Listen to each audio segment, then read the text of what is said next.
Good morning, world, and welcome to yet another episode of the Early Morning Sports Talk podcast with us. And so, yes, we are embarking upon what will be another great episode this morning. And we thank you all for chopping it up with us, and we thank you all for a time that will be had.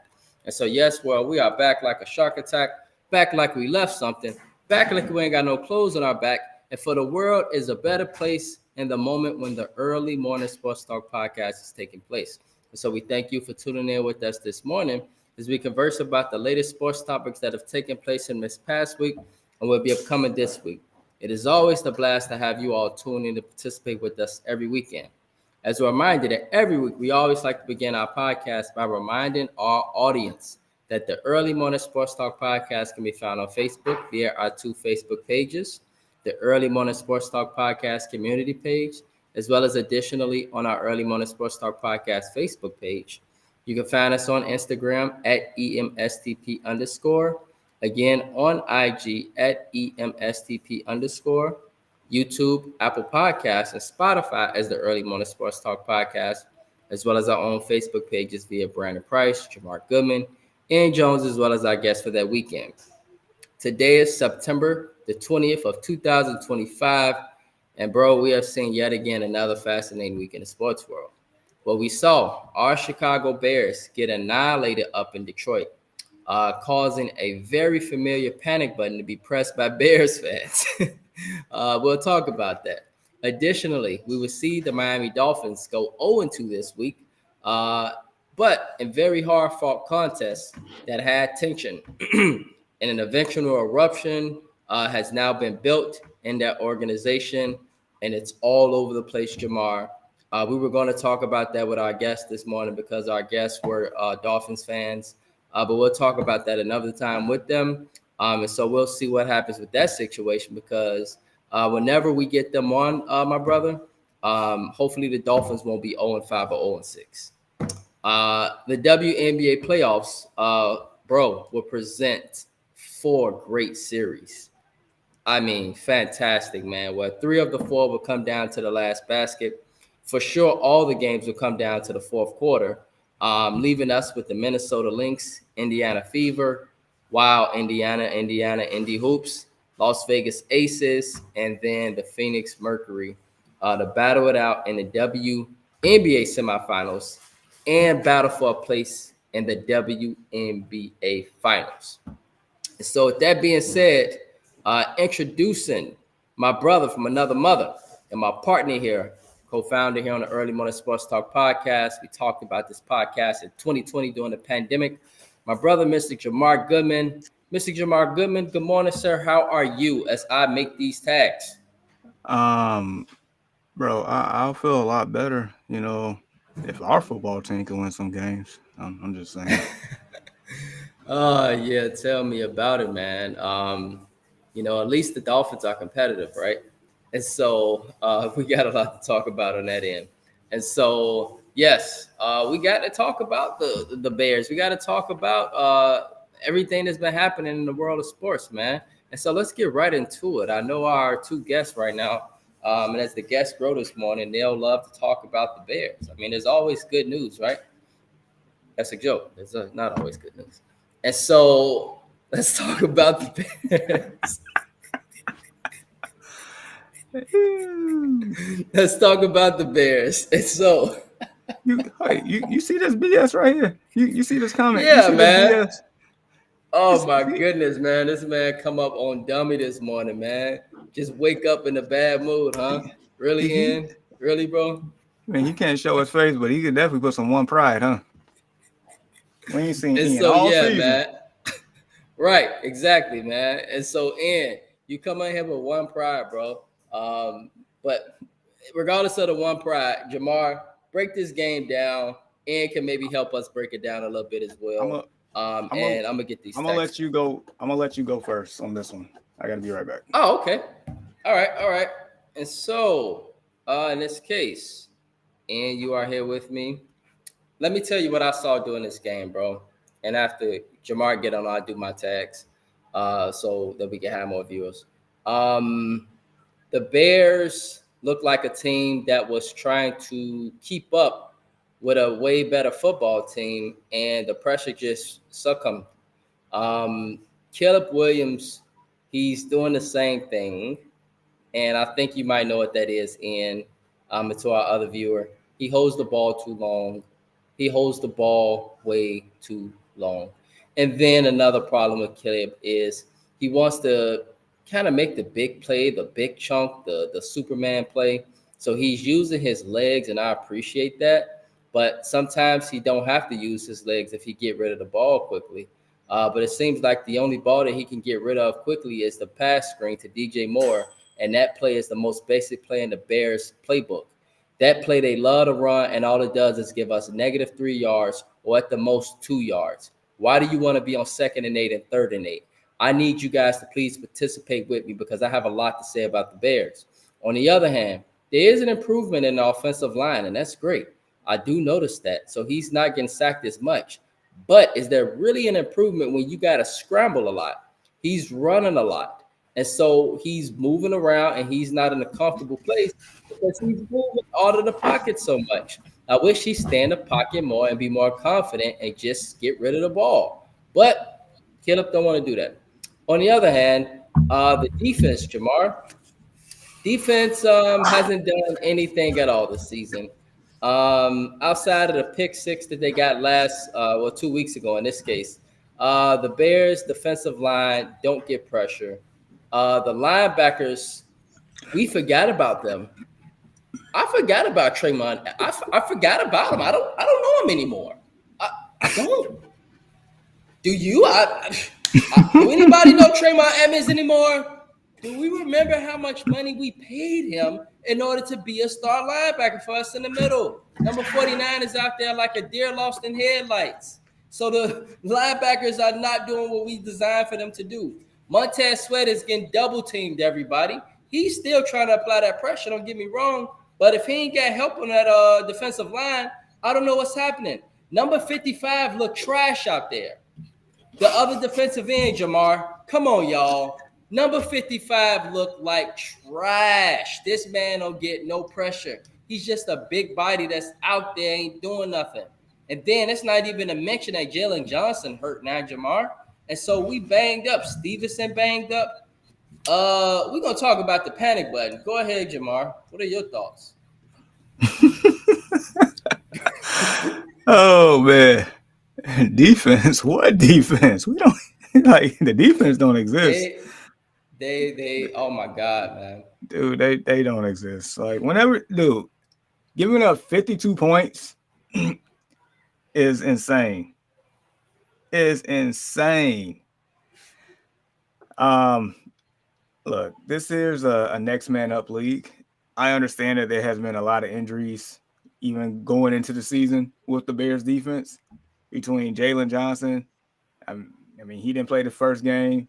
He tried to play the second game. And as you see, he's pretty much out indefinitely. I don't even think we'll see him back this year based on reports. Like, that's terrible. Yeah, it's not looking good. Not at all. Kyler Gordon, one of the best premier that's who corners. I forgot. I knew he was injured too. Yeah, that's right. Kyler Gordon. He got injured what? Yeah. He hasn't played.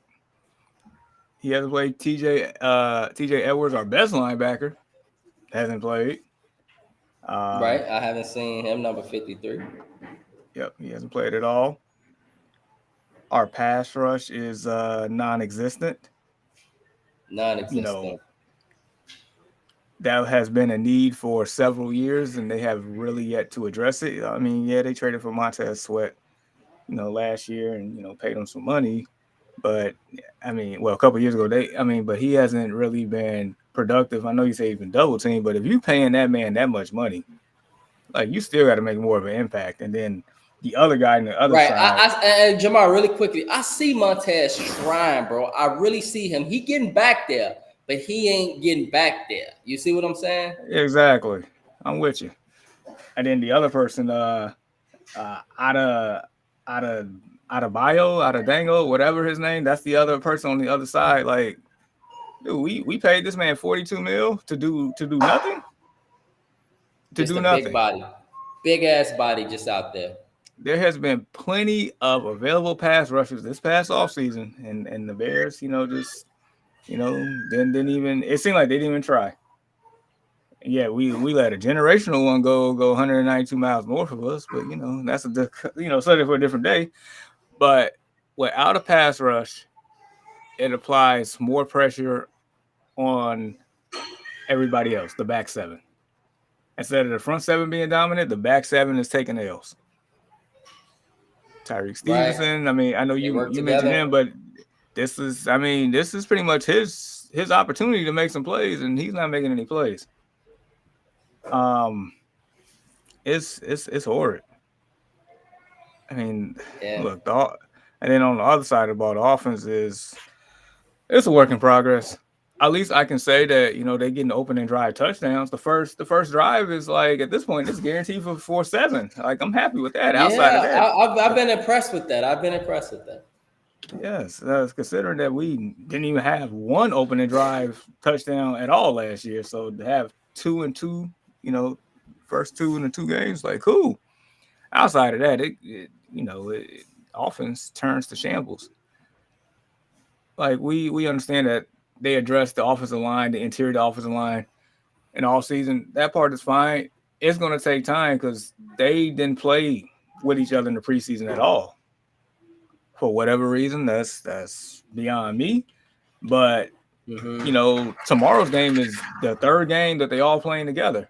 But it's the nonsense of the ridiculous penalties that's really killing the momentum of these drives. When you have and it's typically the right side of the line between Darnell Wright with these false starts and Jonah Jackson every now and then, but it's really Darnell Wright. Like Darnell Wright, man. Who was the guy that did? Go ahead, Jamar. No, I got a question for you after. I was just gonna highlight like this man was a 10th overall pick a few years ago, and at one point it seemed like he was the bright spot of the offensive line maybe last year. Now all of a sudden he looked like the weak spot. So it's right. Dude, don't penalties like it's drive killers. Like it's bad enough we don't have a bona fide running back. DeAndre Swift, he is who he is, but any chance of us like keeping up in that game, which in the first half they were trying to, but little silly things here and there, and all of a sudden this game blows wide the bleep open in the third quarter, and then it's just a lot of embarrassment. So right. So yeah, that's what I got, man.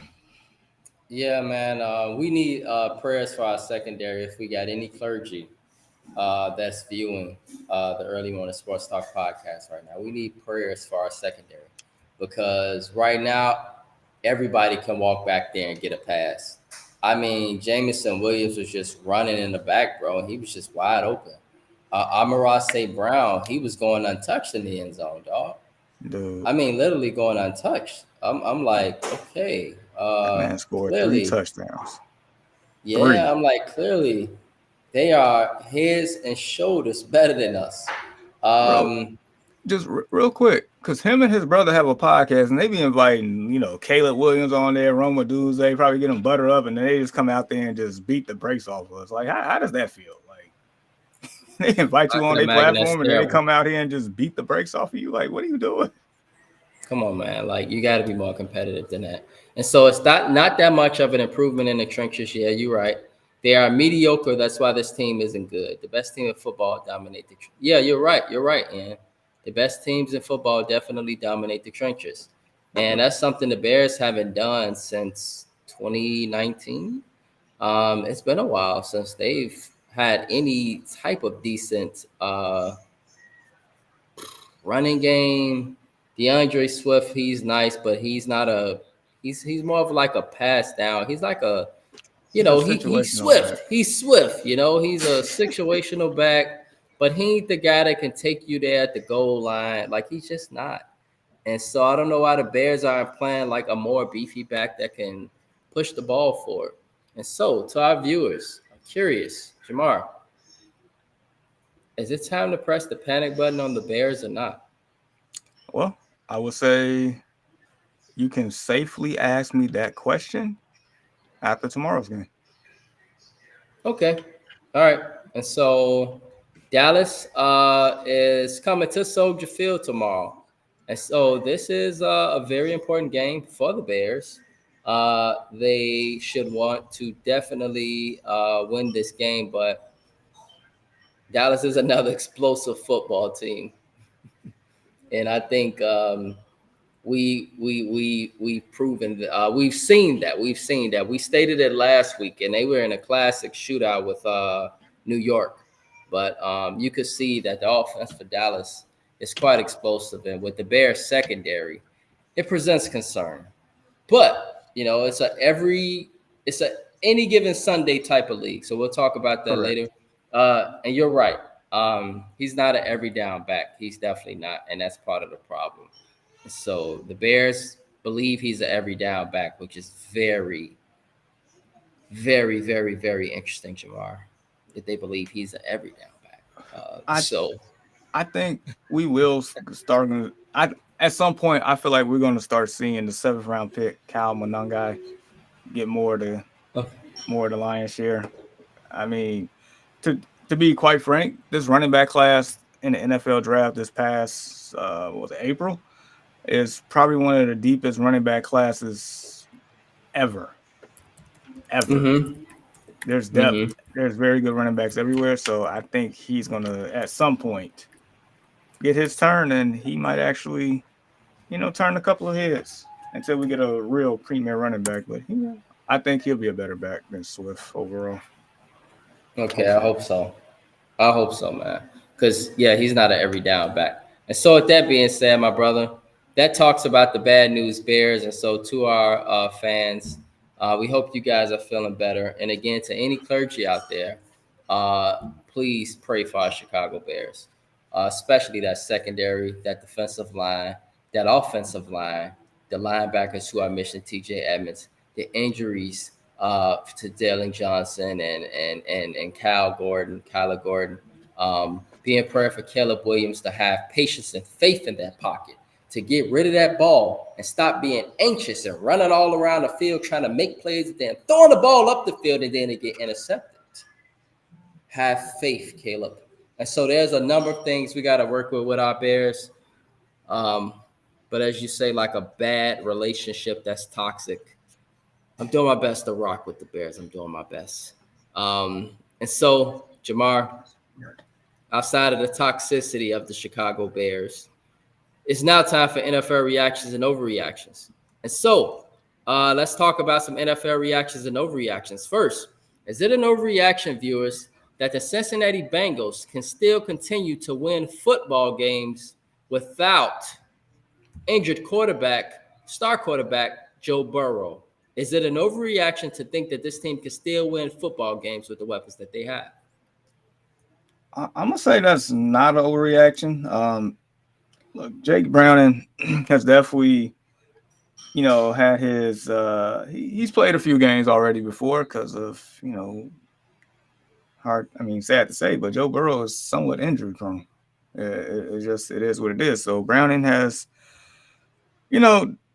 he's good enough. He's a competent backup. The fact that I'm still more mesmerized is the fact that the Bengals are actually 2-0 to start out the season when they're usually 0-2. So Right. I mean, so Burrow, he's out to like December. So it looks like they got the Vikings coming up tomorrow with Carson Wentz as their starting quarterback. Right. You're on the road at the Broncos. I mean, that's no easy task. I mean, you're at home against the Lions, that's no easy task. But nevertheless, look, as long as you have a Jamar on your team, you should be all right. Okay. Mr. Jamar Goodman world. Mr. Jamar Goodman world. And so, yes, our brother Jamar Goodman, brother from another mother. And so, that is great. And so the Cincinnati Bengals, I don't know what you guys think. I am in a mode, Jamar, to where if they could beat the Vikings, they are lucky, man, that they got the Vikings tomorrow with Carson Wentz. No disrespect to Carson Wentz, but Carson Wentz might be washed up. And so that should be a game. Disrespect. You know, That's all disrespect. You was better off not even saying that phrase. What's that? Let's try that again. You should say just Carson Wentz's wash. Goodness. Just leave the respect out of it. Look, man, Carson Wentz is washed up, all right? And so, damn it, you got a chance to win the game tomorrow. You could go 3-0, but you got the Broncos and the Lions. And so I believe this team will eventually come back down to earth, my bro.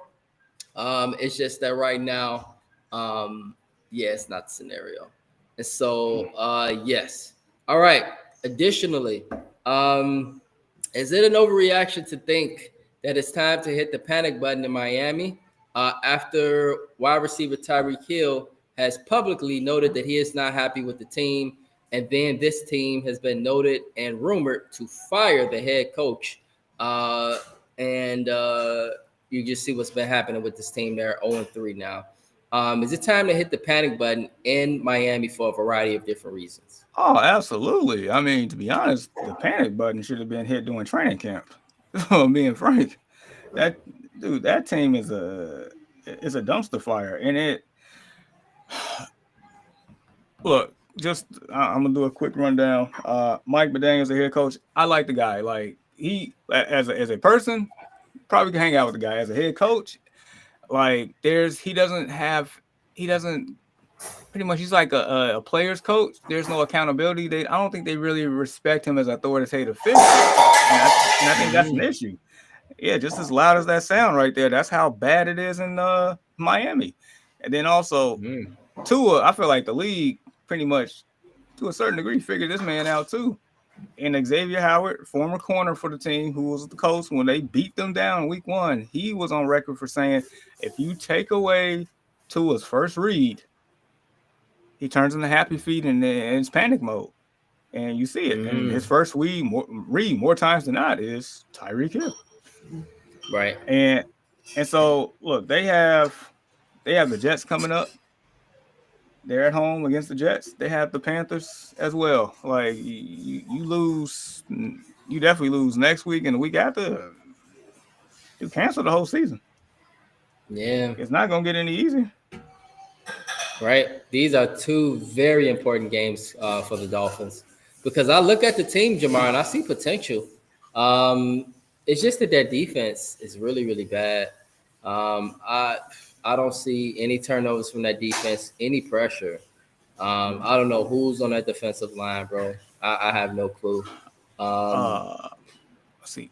Bradley Chubb, exactly my point. And so Dolphins going to be 0-4, according to our brother Peoples Hernandez. The Dolphins offense, they can score points. Don't get me wrong. They're in games, they're fighting, they're competitive, but they're not closing out games. And at this point, there's something that's not brewing, especially with the quarterback there. He's just not looking like himself. And unfortunately, it's looking like where you're like saying, hey, why did Alabama do what they did? And I can understand why they did what they did, but it's just very interesting, guys. And maybe it depends on situations to see the career of Jalen Hurts and see it compared to Tua Tagovailoa, and just to think back what happened back in that national championship and what the careers have just transcended. But at the same time, bro, I can understand why Alabama and Nick Saban did what they did. Yeah, I mean, Tua at the time was a better player than Jalen Hurts at that time. I think the adversity that Jalen Hurts went through till he got to being a starter in the NFL, I think really transformed his game. Yeah, that adversity helped him out a lot. And a lot of it also depends on the situation you in too. You know, and Jalen Hurts can do the tush push too. And so it helps him out a lot. Yeah, Tua can't do nothing like that. Like we ain't trying to have another hospital scene again. Like we good. Exactly, man. That brother's already fragile. And so yes. Additionally, bro, moving on. Is it an overreaction to think that after the injury to quarterback J.J. McCarthy that the Minnesota Vikings have made a mistake at believing in this kid. I know it sounds early, but we put it out here early on the Early Morning Sports Talk podcast. I know this is only 2 starts for him, but damn it, he's injured already. Is it an overreaction to think that the Minnesota Vikings have made a mistake at putting this kid, J.J. McCarthy, and believing in him, letting go of Sam Darnold? And you got 2 starting quarterbacks that was on your roster last year, man. 2. Daniel Jones with the Colts. And you believed in J.J. McCarthy, and he is on the sideline hurt already and barely beat us with the Bears. We still kicking. The Bears should still be kicking themselves in the goddamn foot for losing that game, Jamar. They should not have lost that game. At all.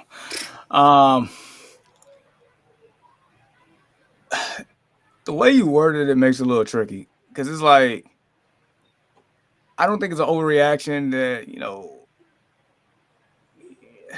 look, he's a rookie. He's pretty much a rookie. He's a rookie. He didn't play at all last year. He didn't get to see the field. I mean, he only played, 1.5 games? I mean, or 2 games per se. But I guess going to the part to where, putting all their eggs in his basket as opposed to, keeping Sam Darnold. Like that's the tough part of your question because, Sam Darnold, at this point he is who he is, but he was part of the reason why you won 14 games last year somehow. Mm-hmm. And you got to know that it's gonna be a learning curve with a quote unquote rookie quarterback at this point. It's tough, man. Like they're just gonna be going through some growing pains by default. They're not the same team. And that offense, as you see, it's gonna take some time to get back to where it was last year with a more established quarterback that played a lot of games in the league already. Mm-hmm. So, like the way you phrased that question, that was pretty tricky and dirty of you. How dare you? And so it's a really serious question because the Vikings, yes, they put a lot of eggs in that basket. And you let go of a guy who helped you win 14 games last year. Then you let go of another guy who's been to the playoffs before and been a pretty decent starter. I know he's committed crimes out there, but at the same time, right now he hasn't committed any crimes. He lucked up last week. They lucked up, but hey, they 2-0 in Indy. And so now you're starting Carson Wentz. That's just the whole point. And so, man. And then lastly, Jamar, we've been doing our NFL reactions and overreactions. And so we talked about 3 football teams. There's obviously a lot happening in the NFL right now. But is it an overreaction to hit the panic button in Kansas City? Kansas City Chiefs have started 0-2. Travis Kelce is out there not looking like himself. He hasn't looked himself since 2023, to be honest. He's looking like he's ready to hang up the cleats soon. Patrick Mahomes, he's just doing a lot, man, for that team. He's using his feet a lot. And he's not able to really get rid of the ball. But we know that this team has had some injuries. Is it an overreaction to hit the panic button in Kansas City and also in Houston, Texas, where the Houston Texans are 0-2. And they obviously lost a heartbreaker last week to Tampa. So is it an overreaction to hit the panic button for these 2 perennial thought to be playoff contenders in Houston and Kansas City? I'm gonna say that's a slight overreaction. For Kansas City side, they don't have this allure on them anymore type deal. They won 15 games last year, and we thought that they didn't even look their best. This year, Patrick Mahomes is he's playing excellent. It's just the parts around him hasn't lived up to their end, but that will get better. Rice suspended. He'll be back here in about a month. Worthy didn't play due to friendly fire because, Travis Kelce knocked them out the game the previous week. But he should play tomorrow. Just because, they're 0-2 don't mean you need to hit the panic button on them just yet. I mean, it's one of those to where if any team deserves the benefit of the doubt, it's the Kansas City Chiefs. And as going to Houston,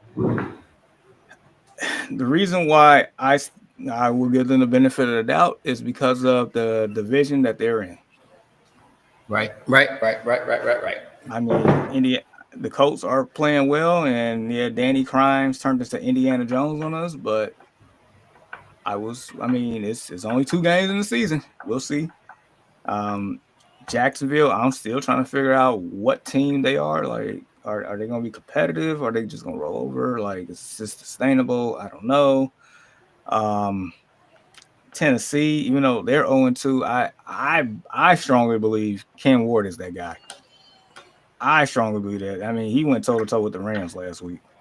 They had a chance. Right, but do you see them winning games, or do you see them being a tomato can where everybody just come in and they beat them?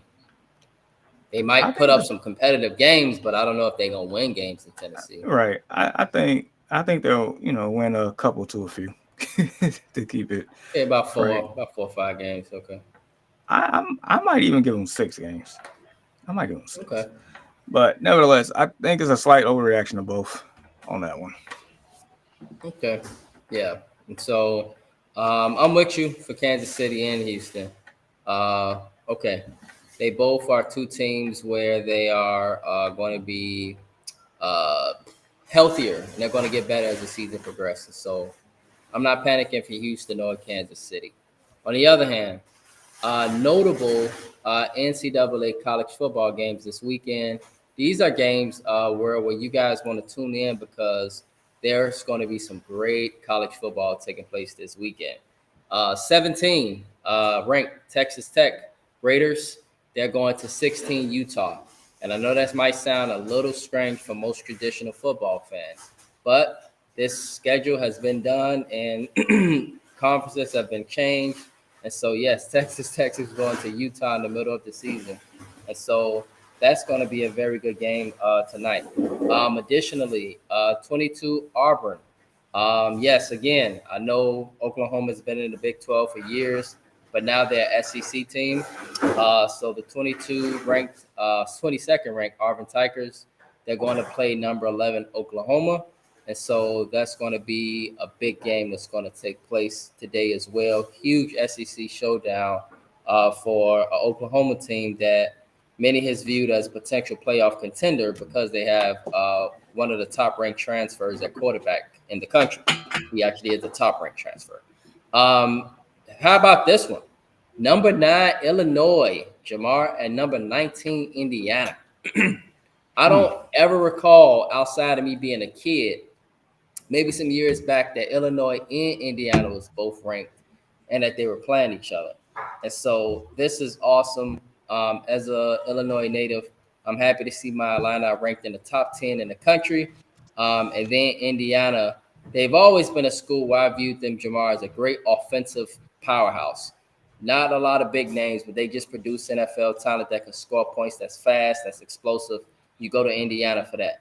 And so Indiana will be at home. Illinois is going over to I forgot the name of the town in Indiana. Bloomington. What's the town? Bloomington. I'm not gonna damn. I know it started with a B and it got a T-O-N at the end. But Bloomington, yes, they are going up to Bloomington, and so that's going to be a good one for sure.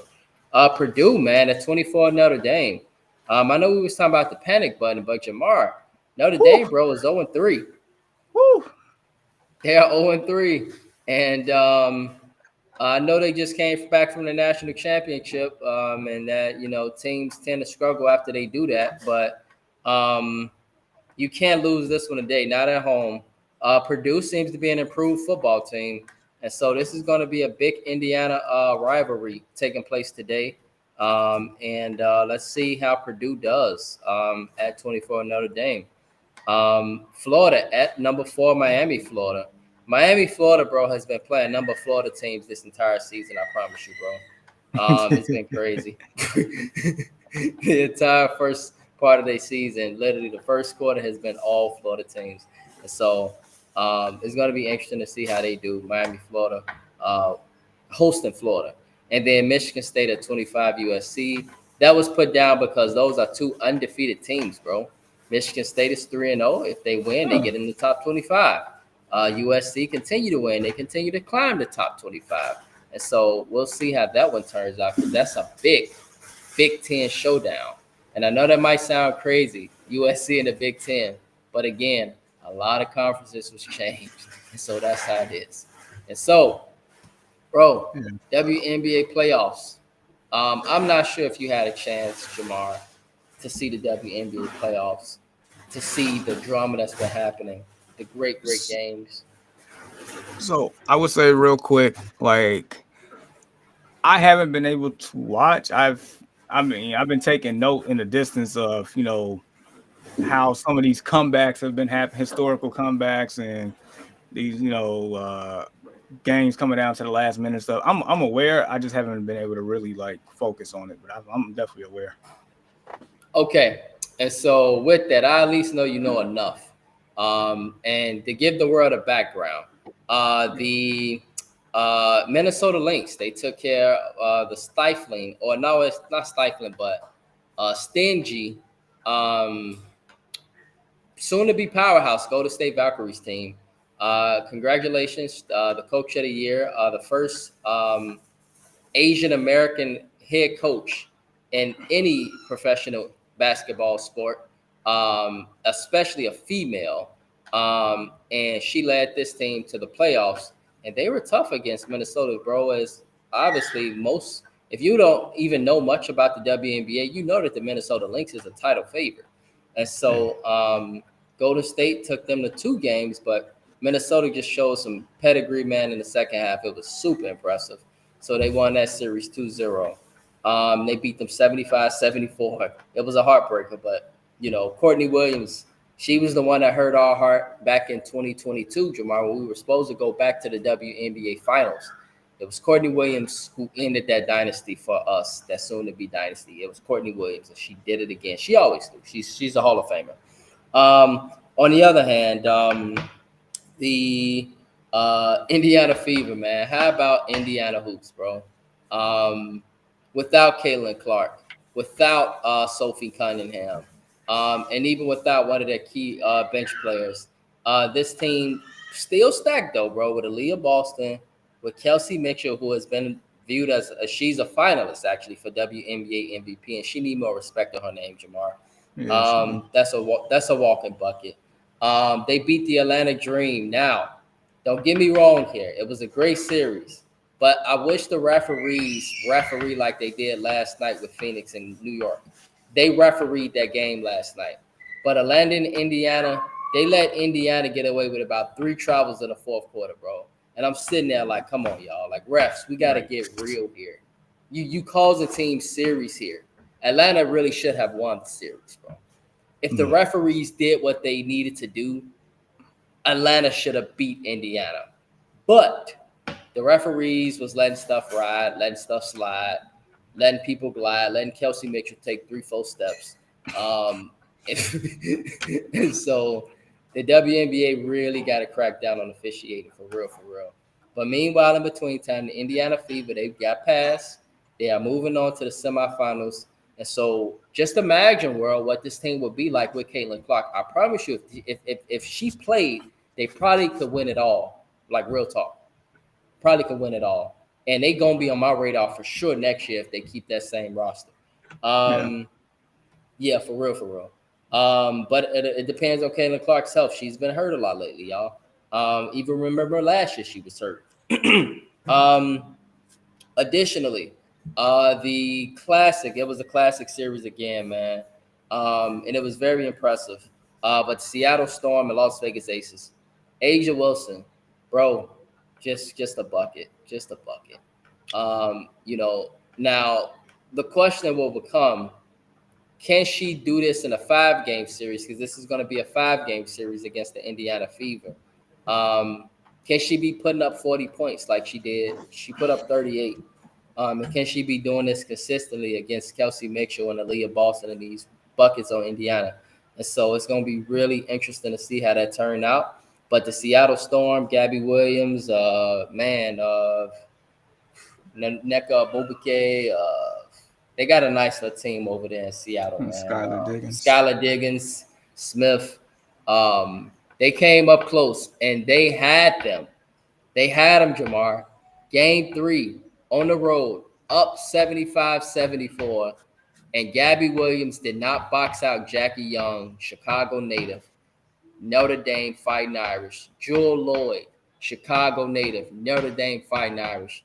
Las Vegas is Chicago'd up, if y'all don't know, FYI. And, they was two catalysts, bro, in helping Las Vegas get past Seattle, which Seattle gave them everything that I expected them to. Seattle's a great team, too. And so that was a great series, man. So unfortunate for Seattle, but I know they'll be back next year, too, depending on Nneka Ogbuike and what she does. And then lastly, last night, bro, New York and Phoenix, man, that was a dog fight, dog. That was a dog fight. I was saying, based off of what I know from watching basketball all my years, Jamar, that the WNBA champion is likely coming from that series. But it based off of that, like Phoenix, whatever DeWanna Bonner, Jamar, remember they played for the Connecticut Sun. DeWanna Bonner, they date each other. Alyssa Thomas, who is an MVP candidate. Wherever Alyssa Thomas goes, world, she don't get a lot of fame, but wherever she goes, she wins.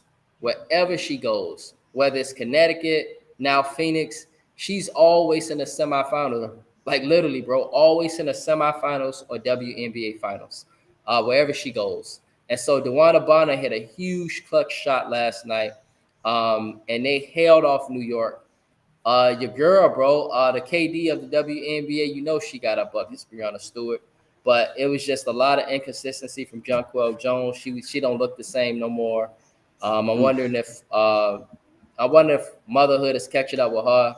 But she don't look the same. And then Sabrina Ionescu, she's a trigger person, bro. She live and die by risky business. And so if it goes in, it looks great. And if it doesn't go in, it's like, what were you doing, Sabrina? What were you doing?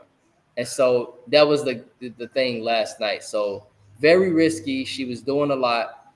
Sabrina Ionescu, great player, but yeah, a lot of risky business. And so, Jamar, at this point, bro, I need your semifinal picks. Who's making it to the WNBA finals in your opinion? Indiana Fever versus the Las Vegas Aces. Who you got? I got the Aces. Beginning of the year, I picked the Aces. I know they wasn't as the dominant team that we known for them to be in years past. I'm pretty sure that trade has something to do with it, but nevertheless, I mean, Asia's gonna be Asia as long as Jackie. And they still got their core, bro. Jackie Young is there. Chelsea Gray, WNBA. As long as those three show up, you got a chance each and every night. And then you do. And then I'm definitely. That's not to mention Becky Hammond, right? That's not to mention Becky Hammond too, one of the great. Of course. I mean, she's a great head coach. Of course, that's that Greg Popovich right there. Exactly, bro. Yep. Exactly. And then in the other series, definitely going Minnesota on that one. Wow. So you think they're gonna beat up on Phoenix? I think, more so in this particular season, it feels like they have the best player in the league. The best, okay. And what's so you? Okay. Now you're talking about Napheesa Collier. Correct. Napheesa Collier. Yes. Okay. So you think she's been a monster the whole year? She has, man. She just been injured, bro. She been injured. And so, okay. And so interesting. We're going to post on the Early Morning Sports Talk podcast page, you guys' thoughts as well. And, generally when the WNBA comes up, Jamar and Ian knows I talk about it a lot because I follow it heavily. It's going to be two great series. Indiana, what makes them great is actually that Caitlin Clark's not there. I hate to say it. What makes them great is that they move the ball. Now, with her, the ball, it moves hella beautiful. And that's what makes them really like, wow, this team could really win it all if she's there. I think they would probably likely, if they played Las Vegas with Caitlin Clark, they would beat them in my opinion. And especially if they had Sophie Cunningham, who's a great 3-and-D, great leader, all that good stuff. Yeah, she's like a heartbeat of that team too. Everywhere she goes, she wins. And so basically, I still see at least a 4-game series. I think Indiana get 1. And I think it goes down to the heartbeat in a lot of these games. But it could depend, y'all. We want to put this out here in the Early Morning Sports Talk podcast. The Indiana Pacers. Look, I don't know what's happening right there in Naptown, Jamar. Right there, right by that White Castle, right there by that Arby's, right there by that Greyhound station. Mm-hmm.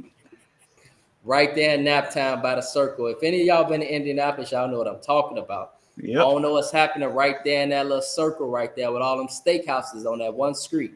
But look, something is happening in Indianapolis, man. The Indiana Pacers, ain't nobody expect them to do what they did. It was people predicting they would lose to the Bucks. And here the Pacers went 7 games in a classic NBA Finals series, in which I firmly believe that if Tyrese Halliburton played that game, they would have they would have shocked the world and beat the Thunder because that man was on one that night. He was on one. You took the words out of my mouth. He wanted that game so bad. He was on one, dog. He was on one. I'm like, what are you doing shooting that 3-pointer? Oh, yeah, that's right. It's Tyrese Halliburton. That's what he do. And so I'm saying, though, you know Tyrese and Caitlin, they real close, bro. Yep, because they got to hold down Indianapolis Hoops. They always supporting each other at games. And so I don't think that fever is not too far from the apple falling from the tree, if that makes sense. And so the Indianapolis or Indiana Fever, they're a great team, y'all. Watch them versus the Aces, man. Watch them, because if the Aces think by any means necessary that they got an easy series and an easy path to the WNBA Finals, that's when the Fever are going to shock them.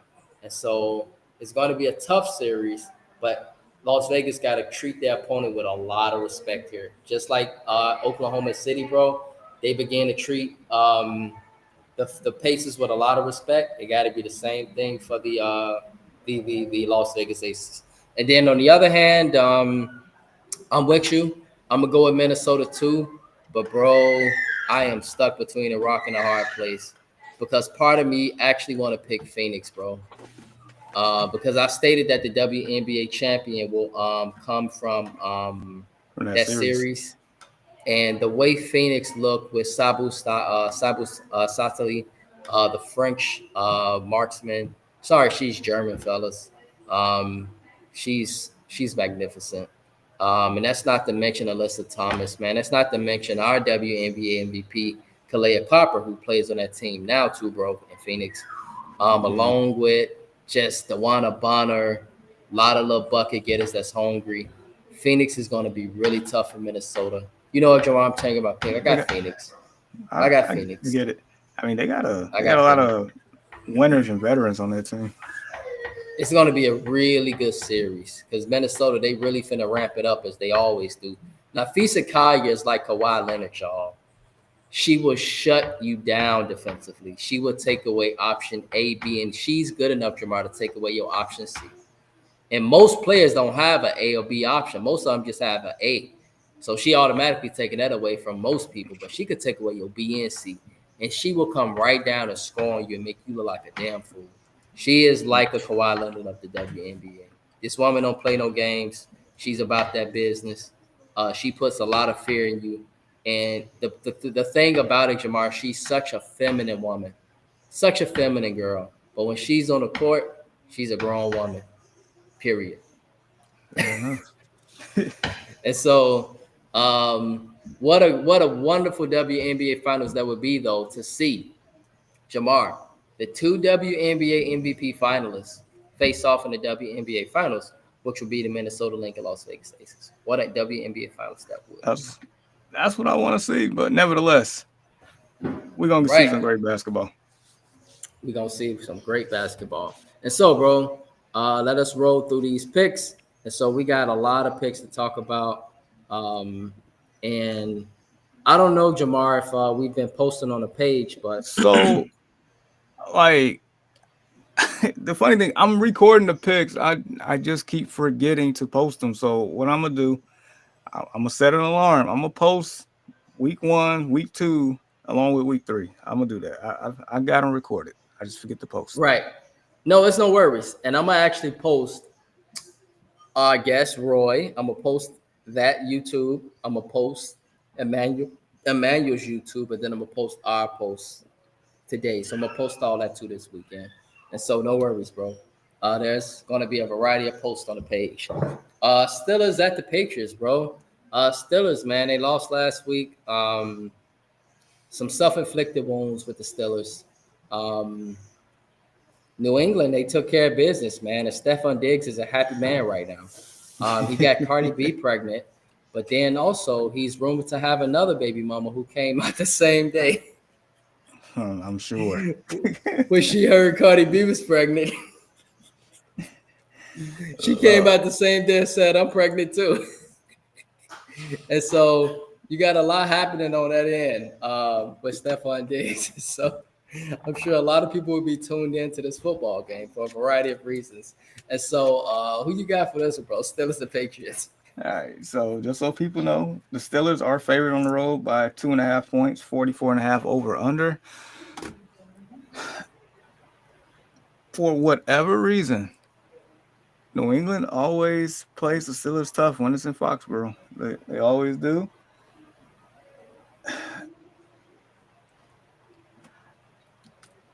I'm gonna do it. I'm gonna take the Patriots. Drake May has played really well. He's played better football than Aaron Rodgers have collectively for the first 2 weeks. Yeah. Aaron Rodgers was looking bad last week. Woo. He looked 40-something last week. The week before, he looked 30-something. Yeah, that's facts, dog. That's facts. He looked 40-something last week for real. He lost him that game, in my opinion. Yeah. And for whatever reason, what's his name? TJ Watt. I mean, he hasn't had his actual impact just yet. So I don't know what's going on that front. So yeah, I got New England. Yep. I won't say it was all on our brother, but I must say that that special teams gaff that really took the life out of the Steelers. That special teams gaff. Additionally, Aaron Rodgers. When I tell you, watching the game, and Jamar, the viewer, oh my God, there were so many open receivers. And I'm like, Aaron, you just got to hit him. You just got to throw the ball. And so the Steelers, but Seattle took care of business, man. And so for this one, I got the Steelers. I think they bounce back. They better bounce back. So I got the Steelers. On the other hand, Jets at the Bucks. I don't know if you got your button, Jamar, but Justin Fields is not starting tomorrow. Correct. We got unfortunately, we got a backup. Who is the backup again? TJ?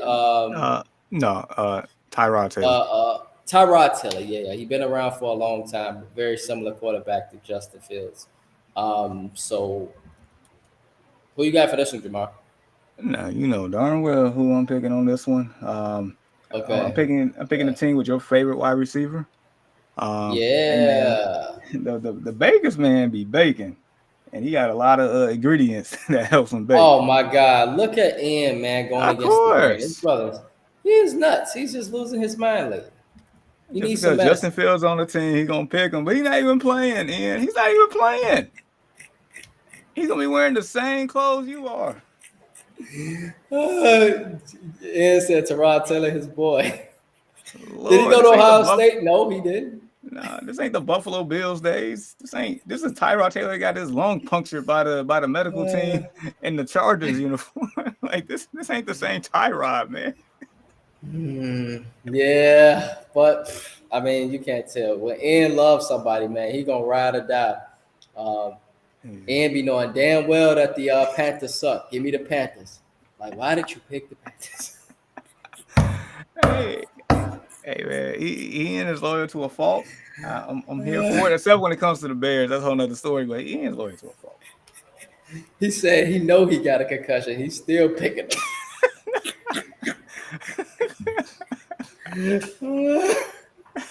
Oh man, concussed. Tyrod Taylor gonna be out there concussed and everything, bro. Out there looking like Brett Favre, bro, in Tampa. And so, yeah, man, all eyes on Tampa tomorrow afternoon.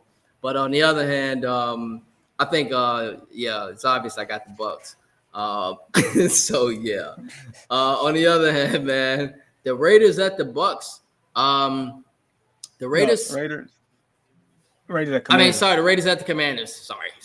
But the Raiders, they looked. The offense looked pretty abysmal, man. Last week, I won't say abysmal. They just couldn't score touchdowns. You know, turnovers. They was in the red zone, turnovers, and couldn't convert in the red zone. Tight end Brock Bowers ain't do nothing. I was surprised because I thought he would have a big game. But shout out to the Chargers, man, for being just a great team. They know how to win games now. And so the Raiders at the Commanders. Jaden Daniels is out as well, correct? Correct. So who you got for this one? All right, so just so people know, Commanders are still favorite, 2.5, 43.5 over under. Just so people know, Marcus Mariota is the quarterback. That's right. Which would be a revenge game for him because his previous team was the Raiders. All right, so with all that being said, I'm rolling with Pete Carroll. I'm rolling with Pete Carroll and the Raiders. I don't trust Mariota. The Commanders, I'm still trying to figure out exactly what they are. Because I understand Jaden Daniels isn't going to play, but last time we seen him play, like Green Bay figured him out real quick. And with them not even having their best player, I'm taking Pete Carroll. This is one of those. I said Pete Carroll gives you an additional 2 wins. This might be one of them. I'm taking the Raiders. That sounds really good, Jamar. I'm gonna go with the Commanders at home. And reason being is I actually like Marcus Mariota, guys. I know he hasn't been a starter, but when he was a starter with the Titans, I think people forget he won football games. He was his health was kind of his biggest issue, but he led that team to the playoffs a couple times. He even had a nice little run with the Titans. And wherever he went, he's been serviceable. I give him that. I think this is a serviceable football game. And I think Marcus Mariota, because he started last year and they blew somebody out real good. Remember that, Jamar? They blew somebody out real good when he started his last start. So Marcus Mariota can play football. And so I got the Commanders at home. I think they pull it out. Texas, Jaguars. Big game for the Texans, bro. But it's a big game for the Jaguars, too. Who you got? Just so people know, Jags are favored by 1.5, 43.5 over under. This is tough. I'm still trying to figure out both of these teams, honestly.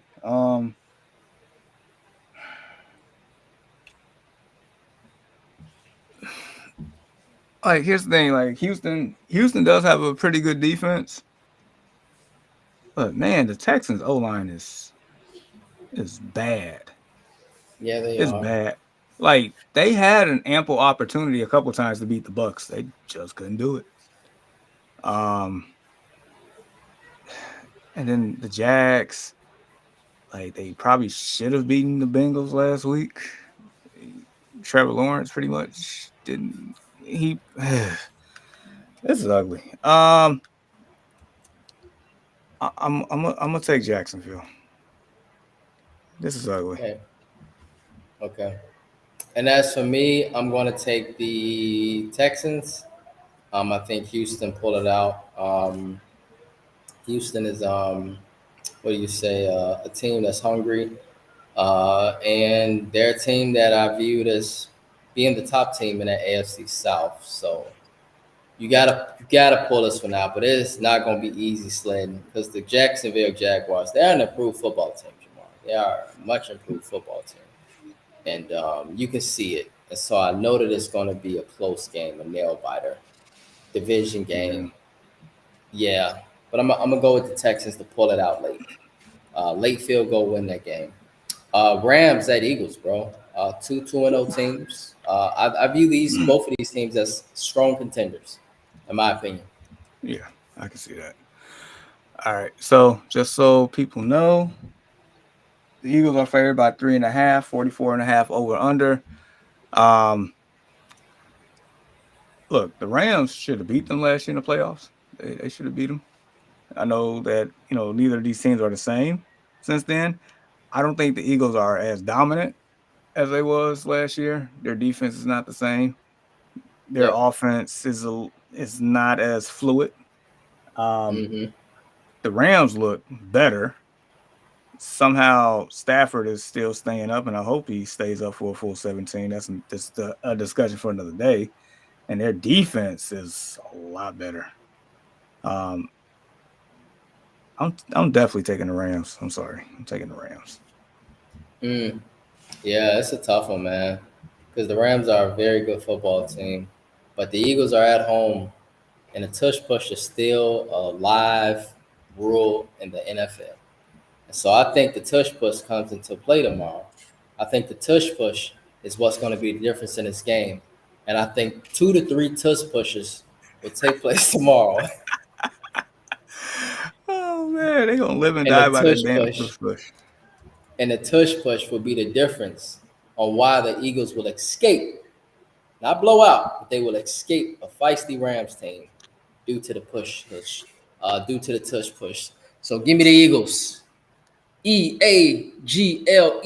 tush push, Eagles. Yeah, bro. And so give me the Eagles. Colts and Titans, man. Now, Jamar, you've been Yes, saying that Cam Ward is that guy. They are at yes, home versus the Colts. yes. Um, who you got for this one? Just real quick, Colts are favored on the road 4.5, 43.5 over under. Yes, Cam Ward is that guy. They are at home, but I'm taking Indiana Jones and the Colts. Um, that game last week for the Colts was pretty telling. Yeah, that whole sequence that happened at the end for them to even win the game, that was wild. But Mm-hmm. nevertheless, they did beat a really good Denver Broncos team. That was the game I was like, is this the real Daniel Jones in this offense? Like, can you do that against that elite defense? And he did. I mean, but keep in mind, bro, that penalty really helped the It did. Bronco. I That mean, was some it really helped the Colts. that was some BS. It It is what was. it is. But it doesn't take away from the fact that the Colts played a pretty good football game. Daniel Jones somehow is, you know, going to be a early favorite for MVP the way he's playing. Like, it's, but all I know is they know how to win. They I guess they know how to win games. Titans don't. Give me the Colts. Yeah, I'm with you. Give me the Colts. But he got the Titans. Of course he does. They're blue. I And know the so Colts are yeah, too, but they're blue. the Titans got more blue in their uniform. Yeah, they got two different color blues. That's what it is. Yeah, but shout out to that Titans uniform, man. I like that uniform. Oh yeah, Always love that uniform. Yeah, yeah, man. Bengals at the Vikings. We talked about this game briefly, mentioned it earlier. Who you got for this one? Man, this is an ugly one, man. Very ugly one. So Minnesota's favorite 2.5, 41.5 over under. Um, Cincinnati starting Jake Browning, the Vikings starting Carson Wentz. I mean, I don't know what to expect from Carson Wentz. I mean, this is his 6th team in 6 years. That's the unknown. Like it's like I kind of know what I'm gonna get from Jake Browning. At the end of the day, when push comes to shove, he's gonna get the ball to a Jamar. look, I told you, as long as you got a Jamar on your team, you're gonna be all right. And according to Ian's daughter, he's the fastest man on this planet. So, Right. with all that being said, I'm taking Team Jamar and the Bengals here. Yeah. And I don't blame you, man, for taking the Bengals. Carson Wentz and the Vikings. The only way the Vikings, they gotta play some great defense, and they'll have to Carson will have to make some lucky throws, and I don't know if he can do that. I don't know what I'm gonna get from Carson. And so based off of the playmakers on the Bengals, I would have to go with the Bengals. So give me the Bengals. Falcons at the Panthers. I think Jamar, we know who Ian got here. What about you? Oh man, I don't know if I'm joining Ian or not on this one, but the Falcons are favored by 5.5 on the road.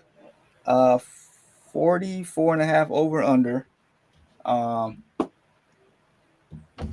Yeah, I'm gonna take the team that has like definitely more of a explosive offense, more of a competent offense, more of a competent quarterback right now. And even Yeah, their defense is okay. So give me the Falcons. right. The Panthers just look abysmal.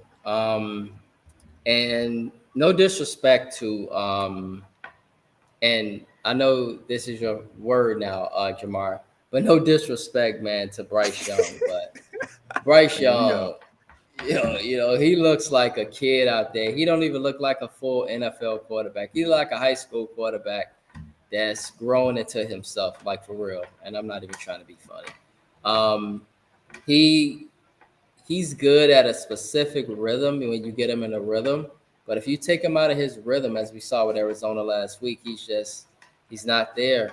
And if you take away his option A, then he's likely to panic and throw the ball anywhere.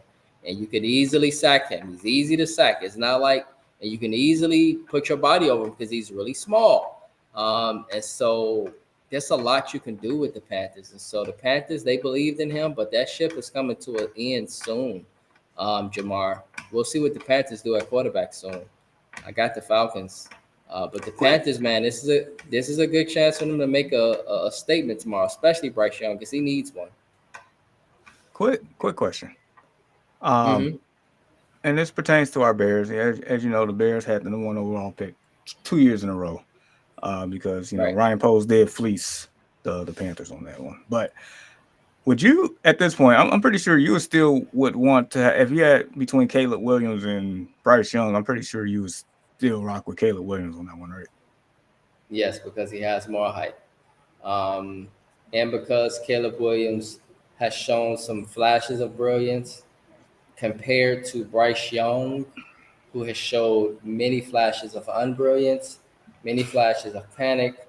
And that's not to mention he's short. That's not to mention he doesn't get in the weight room. Does he even look like he lifts weights, Jamar? I'm not even joking. Leave that man I'm just alone. saying he don't look like he even hits squats, dog. Do he even do power cleans? I don't know what that kid does, but he looked like he's definitely just a distributor. But I see some improvement in Caleb Williams. I've seen some flashes, and plus he's had a bad offensive line.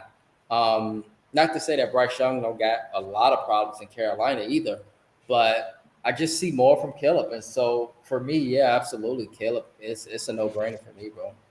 All right. Just curious. Fair enough. Yep. And so Broncos at Chargers. Who you got for this one? No, Packers at Browns. Excuse me, Packers at the Browns. Okay. All right. This one here, Green Bay is favored by 7.5 on the road, 41.5 over under. I mean, by default, you know who I'm picking. I'm not picking the dog pound, so Right. I'm not. Yeah, give me them guys as well. 192 miles up north. I don't know who Ian got, but Ian's been going with a lot of the teams opposite of us this morning. I mean, I was knowing going to Ian tell you to pull out. pull out the Cancun. No, Ian ain't for that right now. Knowing Ian, he'll pick the dog pound because Shadur Sanders is on the roster. Not even playing, but he'll pick him just because of it.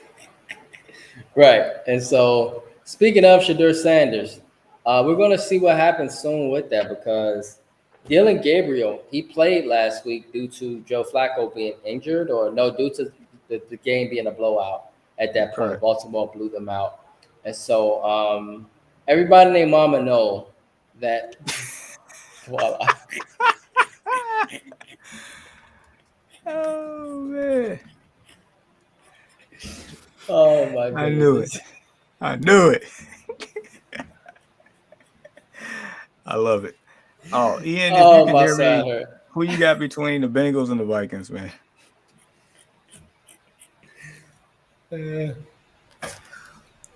And so he'll get back with us, yes, with the Bengals and Vikings. But yeah, man. I don't know, Joe. And I think he should, man. They should give him something at the So, end of the year. They should give absolutely. him a game or two at the end of the year. He deserves it, bro. He deserves at least a game or two at the end of the year. I mean, let's be honest. Joe Flacco shouldn't even be starting right now. Like, you're not going No. anywhere. There's no point of starting Joe Flacco. He ran None. for a scramble, and oh my God, everybody was holding their breath when he ran for a scramble last week. I don't know if y'all saw how fast he got to that first down line, but it took him about 30 minutes to get to that. It took him about a good 30 minutes to get to that first down line. Oh man, that man was power walking to the line. Lord, not even a jog. Yeah, like your aunties and your uncles, man, when they get their power walk in at 5 or 6 p.m. in the evening with their headbands on, that's how slow that man was running. That's literally how slow that man was running. He got there though, so I'm like, man, you know. And so yeah, perhaps this is deeper than football for real. And so, but I think Shedeur, he deserves to start towards the end of the year to see what you can get between him and Dylan Gabriel. Saints at the Seahawks. Who you got for this one, Jamar? Well, Vegas got Seattle. They're 7.5-point favorites, 41.5 over under. Yeah, I'm taking a 12 man all day, every day. Like, what does New Orleans have to offer? Not much, in my opinion, other than some good gumbo. Yeah, And so, I love yeah, me too, man. Get me hungry, jambalaya, stuff like that. And so, give me the Seahawks as well, man. I don't know who.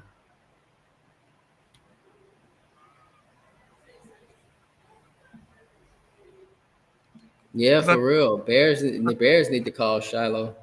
Yeah, and I We think need he's a on damn the. defensive back. I think he's on the Bucks practice squad, but yeah, somebody can still call him. Absolutely. Absolutely. Yep. And so the Bears are going to say, no, we don't want any distractions here. And so, yeah. And so, and say Chris Olave for 3 touchdowns. So, is Chris Olave going to be alive enough to get 3 touchdowns, or he's going to be concussed? He's been very hurt lately. But, you know, he's a great football player. He went to Ohio State. So, no. I mean, so did Jackson Smith and Jigba. So you just gonna like ignore him, Ian? Yeah. And so I'm with you, Jamar. Give me the Seahawks up in Seattle. If New Orleans pull this out, this would be impressive. And so, with all these upset picks, Ian is likely to get one of them, bro. I think he should probably get one of them. Any given Sunday right? is in full effect. Any given Sunday, for sure. Yeah. Broncos at the Chargers. 2 good football teams, in my opinion. Broncos, unfortunate last week, but who you got for this one? Well, we got Chargers favored by 2.5, 45.5 over under. Like this, man. Them battles in the AFC West are fun to watch.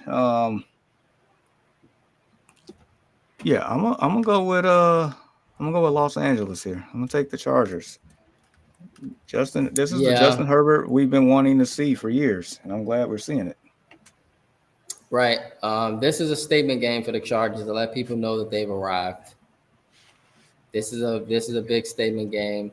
It's going to be more statement games to let people know that they're the real deal, and you got to take care of the Broncos at home tomorrow. But this is going to be a really, really good football game. I wouldn't be surprised if the Broncos win this game. I don't have the warm and fuzzies at all. I'm going to take the Chargers, but I can see the Broncos pulling this out late. Yeah, because Yeah, Bo knows. I'm just letting y'all know. Bo knows. Bo is he that guy. knows, and he has been. He's silenced a lot of critics, hasn't he? A Yes. lot. He has been winning since he's walked in the league. Cowboys, Bears. Our Bears, man, we host Dallas tomorrow. Do the Cowgirls come up to Chicago and get a win? Knowing our luck, they probably do. But Vegas has the Cowboys favored by 1.5, 49.5 over under. Um, the I'm pretty sure the Cowboys gonna win, but I'm gonna get ready to put on my clown makeup and all that stuff. I'm gonna take my Bears. But here's the thing, though. On a very serious note, if the Bears gonna have any life to have somewhat of a season, they have to make a statement and beat Dallas. You have to neutralize the Cowboys. Cowboys defense is just as bad as yours. So yeah, if anything, you should be able to put up points. It shouldn't be no 50 nothing to 20 something. If they putting up 50, you all better be putting up 50 too. That's what I'm saying. So just make a stop when it counts. Go Bears. I feel like an Right. idiot. And so in this case, it sounds like Ann is picking the Cowgirls, but even though No, he got the Bears Cowgirls will greater. win. No, he got Bears greater than Cowgirls. I think he Oh, picking the okay, okay. Bears. Okay, okay, Come okay. home, Ian. That's, Come home. yes, and Caleb throws 4 touchdowns. And so if there's a game where Caleb can do something, it should be this one based off of the Cowboys defense. Now, if the Correct. Cowboys defense come out there, Jamar, and they looking like the 2000 Ravens, and Bruh, I'm then they done. coming out, right, and then they coming out with the offense looking like the 2009, 2007 New England Patriots. Like, I'm done, dog. It's over. there's just that panic button is just Like, all time. if I'll tell you this much. If the Cowboys come out and do exactly what the Lions did to them last week, this little Bears poster, that's gone. I'm done. Uh, well, You I will not got see that bad poster. news. I think that's what's gonna happen. I think the Another Cowboys gonna, embarrassment. yeah, they're gonna beat the Bears' ass. And it's just the Cowboys got a lot of weapons, and it ain't cold, luckily. It's not like it's the January or December. This is early in the season. It's gonna be a little bit warm outside, and I think that helped the Cowboys a lot, man. So I got the Cowboys, and I'm pretty sure you guys can understand why I do. So yeah, give me the Cowboys. I'm not going with the Bears. I feel you. I'm not mad at you one bit. I'm Yeah, being I biased on learned my this one lesson. like an I learned my idiot. la- I learned my lesson. I learned. Jamari said, "You gonna rip it off the wall, dog." I will. You will not see it up here on the next show. You will not. It's over. Off the I'll put wall up like either Michael Michael Jackson. Jordan or Caitlin Clark on this wall before I put up another Bears poster until they fix themselves. Mm-mm-mm. Yeah, man. The Cardinals at the Niners, bro. Oh, who you got for this one? Two two and Jeez. 0 football teams. Where we at? Oh, there we are. All right. So the Niners are favored by 1.5, 44.5 over under. Mac Jones is more than likely to start again. Mm-hmm. So Robert Saleh does have the Niners defense playing really well. Cardinal, it's something about the Cardinals, something about the Cardinals, something about the Cardinals. Call of Duty hasn't dropped yet. Give me the Cardinals. Well, actually, I'm with you, man. No disrespect to Mac Jones, No, but we gonna disrespect that Kraft mac and cheese. so I think the Cardinals are a better football team, and I think the Cardinals have finally, at least based off of what I see, they found the number of the Niners. I remember the Niners would dominate them for years, but I think this is about to change, Jamar. I got the Cardinals. I think the Cardinals come in and they should take care of business. Voila, voila, voila. Yes. The Chiefs at the Giants, bro. This is an intriguing football game for me. It definitely can be. Chiefs are favored on the road 6.5, 45.5 over under. Look, this is one of the we kind of talked about it reactions over reactions. I got the Chiefs by default here. I think they're gonna show up to MetLife Stadium and put on a show. I really believe that. But I think regardless of the Chiefs putting on the show, Xavier Worthy about to come ready to play because I think Malik Neighbors is probably a top 5 receiver in football already, bro. That boy He's can cold-blooded. He's cold-blooded. He cold. He cold. He cold. And I'm thinking he might damn near. It says a lot, but I think he has the potential to be better than what a young OBJ was in New York, and that says a lot. I don't disagree with that because I think he could be a overall better receiver if it continues on this trend, as long as he stay healthy. Because that's the one thing that really killed Odell, the health. Right. And so, yeah, man, the Chiefs do. He got the Giants in an upset, and I don't blame you, man. He stated that the Chiefs need Tyreek Hill and better O-line play, and you're right. That O-line is not doing what they need to do, and I don't see no disrespect to Juju Smith-Schuster. You know, no disrespect to Juju Smith-Schuster, but he's a better receiver when you got playmakers on the field. Let's put it that way. But he is not your number 1 and number 2 option. He's not. Hollywood Brown is not your number 1 and number 2 option. He's not. They're not. They need Rasheed Rice back. Yeah. Or go trade for Tyreek Hill. Go do something. Right. They need a receiver bad, real bad. And they also need to get another tight end that can produce because if you ask me, Travis Kelce is not showing up. You know, that slant cost them the game last week. He catches that pass. The Chiefs are 1-1. But here we are. And so I got the Chiefs, but I think Malik Neighbors, bro, he gonna put on a show, baby.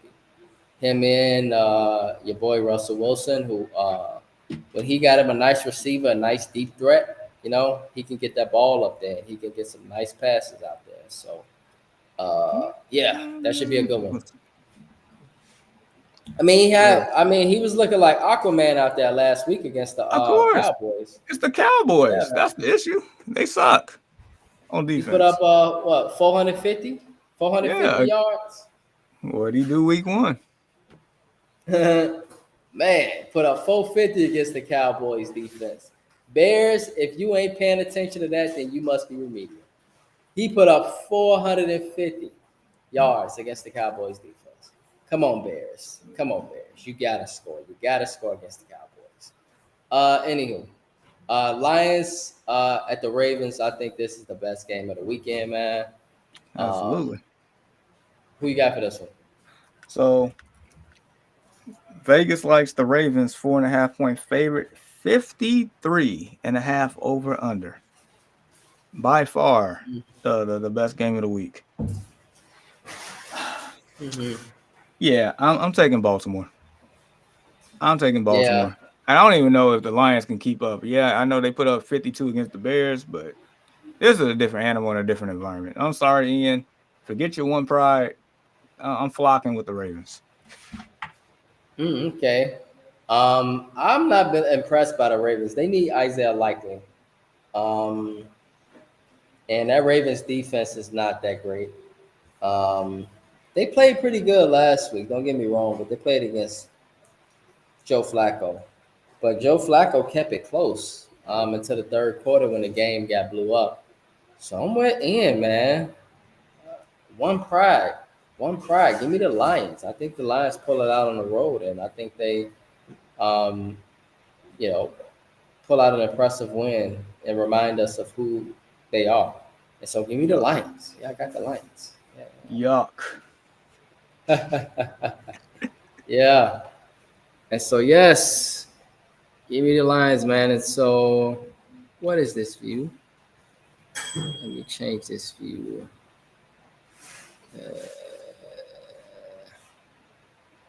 Okay. That's the view I'm looking for right there. All right. And so, yes. And so, with that being said, bro, that concludes our NFL picks for this week. And so, at this point, Chicago Cubs, Chicago Sox update, Chicago White Sox update. The Chicago Cubs, they have locked up the wild card, Jamar. They have the number one wild card, and they likely will be the number one wild card, which means that they'll play in an actual series, not a play-in. They'll play in an actual series. Um, and so the Cubs are, pacing in, but a lot of teams are battling it out in the NL, like the Reds, etc. They still got a chance to catch the Brewers, but likely it's not going to happen. The Brewers can likely pull out their champagne this weekend for the NL Central. They'll probably be pulling it out tomorrow, Monday at the latest, something like that. So the NL Central likely is going to the Brewers. White Sox, on the other hand, they're just finishing strong, but no eyes are really on the White Sox because they're in the rebuild mode. But I've been keeping in touch with them, and so They've we're been looking fun to forward watch in to, the second half yeah, of the yeah, yeah, year. for sure, for sure. And so they got a nice win last night as well, kind of hurting the Padres wild card positioning. Impressive win because Sox usually don't win those type of games, but um, it's been an improvement. It's been an improvement, and so we'll see what the Cubs do come October. Super important for that team to see what they do come October. Support the Scream. You see the QR code. It's right there. We got merchandise, and we appreciate any support, any love financially. And so just click on that QR code, and it'll take you to our Venmo. And from there, we would appreciate the love and support. And so, as we head into the weekend, my brother, any final thoughts or shout outs, Shamar? Yeah, you know what? I'm definitely want to highlight the fact that we got to see a pretty good boxing match last Saturday. Yeah, Um, yeah, yeah. Terrence Crawford, went up a few classes here. People didn't think that he would last in the ring, let alone win. But yeah, he pretty much outboxed by far Canelo Alvarez in that fight, and that was amazing to see. That was just the fact that it's rare because of politics that you get like top dogs fighting each other type deal. You don't really get that anymore, and to see that and to see it in that fashion, and shout out to Netflix for making that happen. That was clean as far as the streaming as I'm regarded. Yeah, a So lot of viewers, around 41 million. yeah, just right at your own house. So yeah, but yeah, congrats on Terrence Crawford's win. Like that was a Do you big think win he's the for us best to of this actually. generation? I mean, I don't see why not. Honestly, I really don't. Right. Because I mean, Now, the last like the last one that I seen, that he fought was against Earl Spence. It was a lot of hype around Spence that Spence gonna get him, and he beat the brakes off of him. So, so yeah, I don't see why not. What are your thoughts? yeah, outside of Floyd, he's the best of this generation. Numbers don't lie. And with boxing, it's not necessarily how you do it always in style. It's just about getting the win and staying disciplined at your craft. And one thing about Terrence Crawford is he never beat himself. And he always, always, always forces you to get in an uncomfortable position to where he has you under pressure and not the opposite.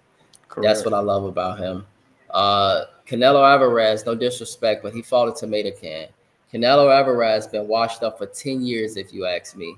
He hasn't fought his best fight in years. And for me, I don't see how he beat the guy to win the championship. Yes, Jamar, blah, blah, blah. That's great. But I'm like, he lucked up. And so for me, Canelo Alvarez really hasn't been as tough as people make him to be. And so Terrence Crawford, I knew he would absolutely take care of business against Canelo Alvarez. And he did exactly what I knew he would do. And just shout out to Terrence Crawford, man, for staying with his wife. I don't know if you saw a picture that went viral of him and his family. but he ain't got no super sexy wife. He ain't got no super BBL wife, light skin, pretty. You know the traditional athlete stuff like that. Like he is. Yeah, no, it's the truth about Canelo Alvarez, Jamar. I mean, Ian. He ain't been. I don't see how he got the championship match in the first place. But anyway, basically, I knew Terrence Crawford would take care of him. But shout out to Terrence Crawford, man, for being, building a strong back family, fellas. And it was a picture that went viral with him and his family, and they just like a normal black family, and I love that. I really, really do. And so, yeah. But as far as Canelo Alvarez, he'll be hanging up the cleats soon, guys. He will definitely be hanging up them boxing gloves soon.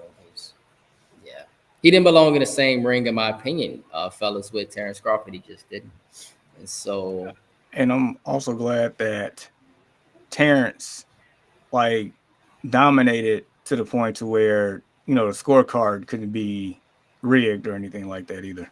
Right. Yeah. Exactly. Because Canelo Alvarez definitely got away with some robberies in the past. I don't know if you guys know. He's got away with some robberies in the past. And so much love to Terrence Crawford, man. And so, yeah, my final thought of shout out is that it for your final thoughts of shout out, Shamar? Yeah, I'm done. Okay. My final thought and shout out is just as this weekend goes along, love your family, love ones that's close to you. Appreciate the ones that bring life to you. Stay away from negativity, stay away from toxicity. Keep God first. Love on others, love yourself first. And remember that with God, all things are possible. And so, with that being said, on behalf of the Early Morning Sports Talk podcast, we would like to say thank you for tuning in with us this morning. Continue to chop it up with us and support our podcast on various platforms. And if you are and would love to talk sports with us on the Early Morning Sports Talk podcast, we are here and we would love to do so with you. Your love and support is truly appreciated, and we hope you all have a blessed and safe weekend. Peace.